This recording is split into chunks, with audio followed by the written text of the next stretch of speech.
छायावादी कवियों में सुमित्रा नंदन पंत का एक स्वतंत्र अस्तित्व माना जाता है। आज हम सुमित्रा नंदन पंत के बारे में बात करेंगे। पंत ने प्रकृति पर सर्वाधिक लिखा है। वे प्रकृति के सुकुमार कवि कहे जाते हैं। उन्हें प्रकृति से ही काव्य की प्रेरणा प्राप्त हुई है। प्रकृति कवि की बाल सहचरी है। सुमित्रा नंदन पंत का जन्म अल्मोड़ा क्षेत्र में हुआ।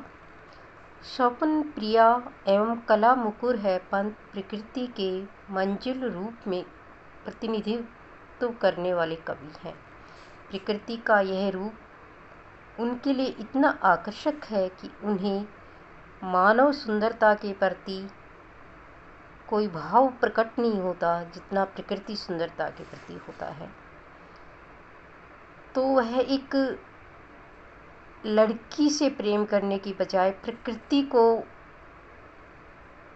क्या कहती हैं, छोड़ द्रुमों की मृदु छाया, तोड़ प्रकृति से भी माया, बाले तेरे बाल जाल में कैसे उलझा दूं मैं लोचन।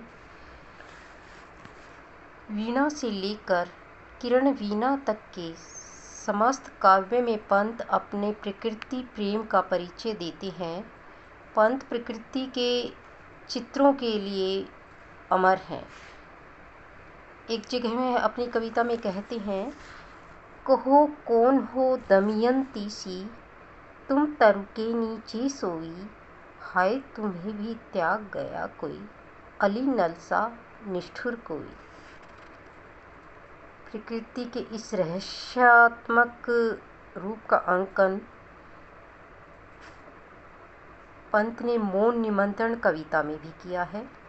नौका विहार एक तारा में कवि ने वहाँ की पृष्ठभूमि और वातावरण को बहुत ही मनोरम और सुंदर रूप में पिरोया है।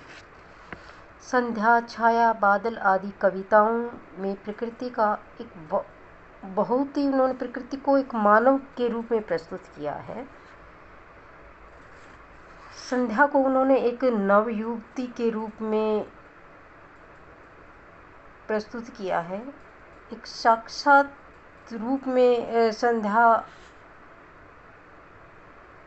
एक नारी के रूप में अनुभव होती है। वो कहते हैं, कहो तुम रूपसी कौन, व्योम से उतर रही चुपचाप, छिपी निज छाया छवि में आप, सुनहला फैला केश कलाप, मधुर मंथन मृदु मौन। ये कवि काव्य प्रकृति की चेतना से बिल्कुल भरे हुए हैं। प्रसाद ने प्रकृति के कोमल रूपों का चित्रण रजनीगंधा, निशीथ नदी, जल विहारिणी, एकांत में आदि कविताओं में किया है। कामायनी में कोमल प्रकृति का विस्तृत चित्र सुंदरतापूर्वक चित्रित है। अब हम कल के वीडियो में कामायनी के बारे में चर्चा करेंगे।